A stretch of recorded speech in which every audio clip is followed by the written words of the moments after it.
Dans le cadre des conférences du musée Ernest Cognac de Saint-Martin-de-Ré, Christelle Rivalan, en charge de la direction du lieu, proposait jeudi 28 avril de découvrir les différents modes de pêche et techniques pratiqués sur l'île de Ré au 19e et 20e siècle.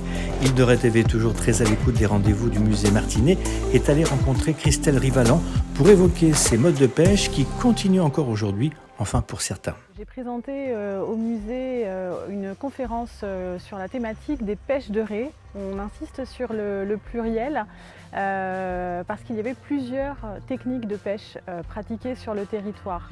Si les Rétais ont connu la disette, ils ont rarement connu la famine, la mer leur assurant leur principale ressource de subsistance. Et ils se sont adaptés au territoire, aux espèces aussi qui sillonnaient les pertuis en développant un certain nombre de techniques.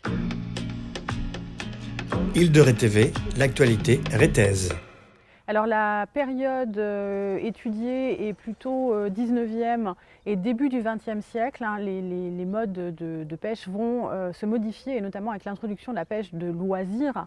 On ne sera plus simplement dans une pratique destinée à la survie, mais aussi tout simplement au passe-temps. Alors dans les différents types de pêche, on commence bien sûr par la pêche à pied qu'on peut aussi décomposer en plusieurs techniques de pêche. On va avoir une pêche qu'on pourrait qualifier de cueillette ou de ramassage, on pense naturellement au coquillage.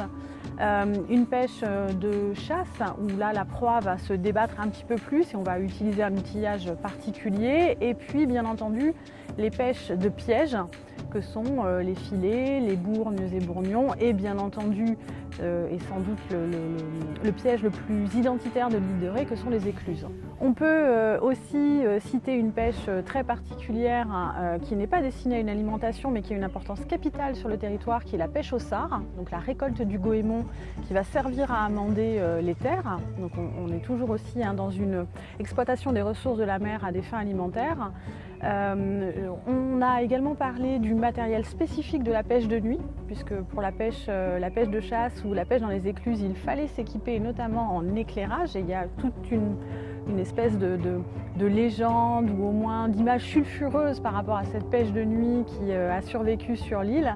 Et puis la conférence se terminait par quelques pêches miraculeuses ou fortuites, d'échouages de baleines notamment, qui ont apporté des ressources importantes pour le territoire. La pêche de nuit, elle se pratique encore aujourd'hui, on pense naturellement, et c'est la pleine saison des sèches, mais on va pêcher toutes les espèces de poissons ou de mollusques, notamment dans les écluses. Lorsque un détenteur de part d'écluse arrivait à son tour de marée, que la marée soit de jour ou la marée intervienne de nuit, il n'était pas question de laisser passer son tour, parce que sinon il fallait attendre parfois plusieurs marées pour de nouveau avoir la possibilité de récolter les produits de la mer. Donc on va aller chercher le bar, le meuil, la sèche en fonction des saisons, tout ce que l'écluse aura emprisonné. Les ressources halieutiques dans les pertuis étaient très conséquentes.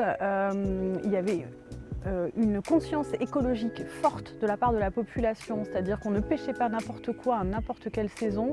Il n'était pas question, quand c'était possible au printemps, de pêcher les femelles, pêcher les jeunes poissons. Donc vraiment il y avait cette conscience de la préservation des ressources qu'on peut appeler une conscience écologique, même si elle ne portait pas encore ce nom. Les réserves diminuent au fil du temps par des pratiques toujours plus invasives, peut-être aussi plus sauvages. Et puis la nature fait aussi face à des épisodes sans doute d'épizootie, donc de maladies qui touchent les populations. C'est cette faune maritime et qui progressivement décime les bancs. Et nous avons dans les archives par commune, dans la Lias 48B, un document absolument fabuleux qui compte la prise d'un animal monstrueux dans la fosse de l'Oie.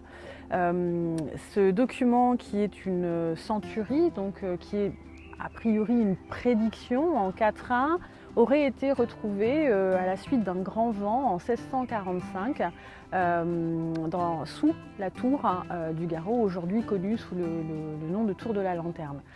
En dehors de ce récit fabuleux sur la découverte et sur cette éventuelle prise d'un monstre marin, je n'ai malheureusement pas plus d'informations ou de sources historiques à vous livrer. À partir du 13 mai prochain, vous pourrez découvrir dans les salles hautes de Clairgeotte une exposition de l'artiste céramiste Isabelle Ramnou, qui a participé plusieurs fois au festival d'art actuel EMLAR et qui en sera cette année l'invité d'honneur. Et pour en savoir plus, vous pouvez consulter le site internet du musée qui s'affiche ici.